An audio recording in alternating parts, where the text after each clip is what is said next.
Okay, the claim that I'm going to be refuting is legalizing prostitution will benefit America.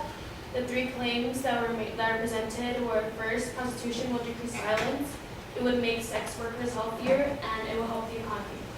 My first response to the first secondary claim is that based on the evidence that was given, there were no statistics made, and there was not a guarantee that benefits will be given to these prostitutes. And also, according to the same site that my opponent used for his evidence, towards the end of the article, the author Chica Unigwe mentions legalizing the profession might make it attractive for sex traffickers, but the benefits outweigh this prospect. Basically, the idea of legalizing prostitution is to give these sex workers safety, or necessarily for them not to be either violated or feel like they're being violated.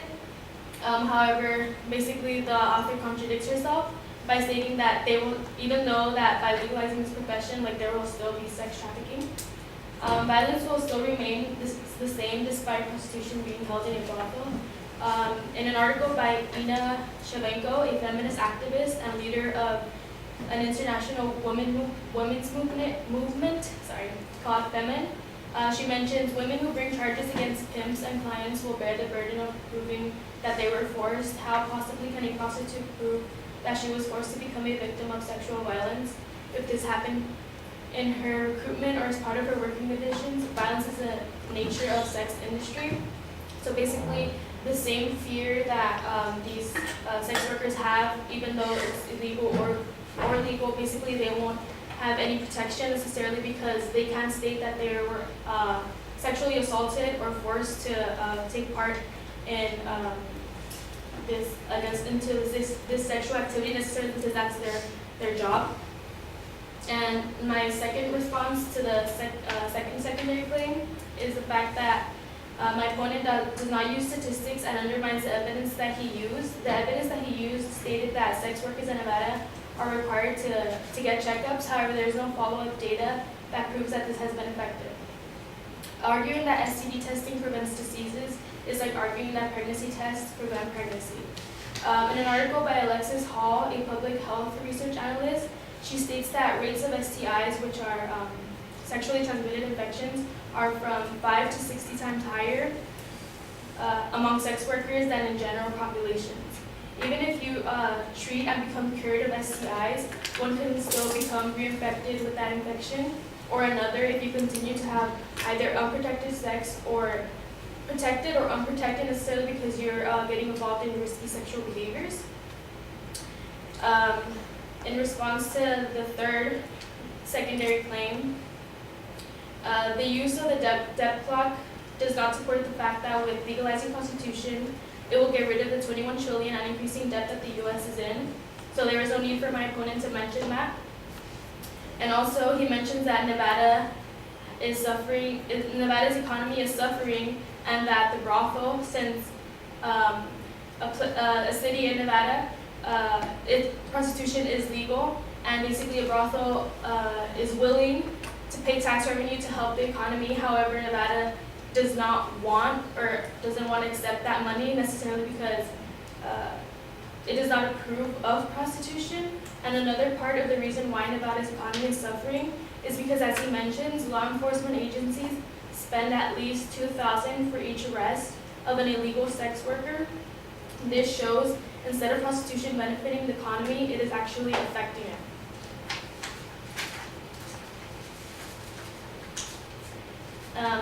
Similarly, also for paying for each arrest, the government will also have to pay for the cost in health care for sex workers. Also, in the article by Alexis Hall, she mentions that there's an estimated prevalence of 110 million total infections and 20 million new STIs annually in the United States, which costs approximately $60 million in healthcare expenses alone. So basically, the fact that the money that the economy has to pay for healthcare, even though if legal prostitution is passed, it's like they're still gonna have to waste money on them. And in conclusion, my response to the first secondary claim that stated prostitution will decrease violence. However, due to the fact that there's many evidence, or there's many claims that have been made that even though it will be legalized, there's still going to be illegal activity happening.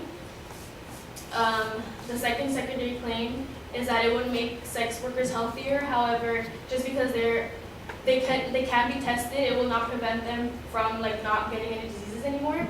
And my third secondary claim is that it will help the economy, which I argued that it is not. It's not going to increase nor decrease.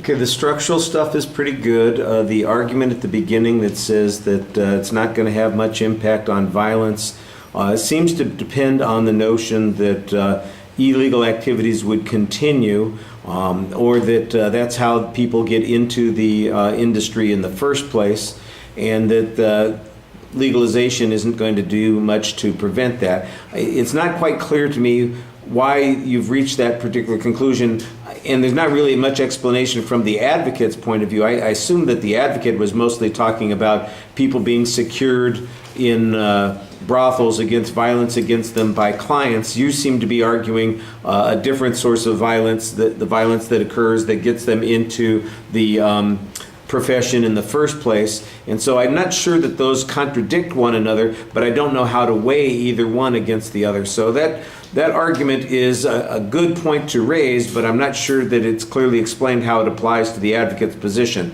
On the second point, you kind of challenged the lack of evidence from the advocate on the follow-up on STDs, which I thought was a reasonable press, but that's as far as it goes when you talk about the advocate's evidence on that particular point. You have some information that suggests that the rates of STI infection is 5 to 60 times greater than in the regular population, which certainly suggests that there is a danger that's involved in that. The advocate's assumption seems to be that if we are aware of that, then we can stop it. But like you said, there's no evidence that the advocate shows that that is in fact the case. And your analogy, I kind of like the analogy, the notion that test for STDs prevents STDs the same way a test for pregnancy prevents pregnancy. That's an interesting analogy that you're using there. It like I said, it's kind of a figurative way of making the argument, but it does in fact help us understand that the position that you're taking is that a diagnosis is not cure, and that the source of the infection may continue. That, I think, was a little bit more problematic. I assume that the advocate thinks that condom usage is going to be required in legalized prostitution. What you need is some information that suggests that that's not likely to happen. You did have one argument about continued risky sexual behavior, and I think that argument needed to be developed a little bit more.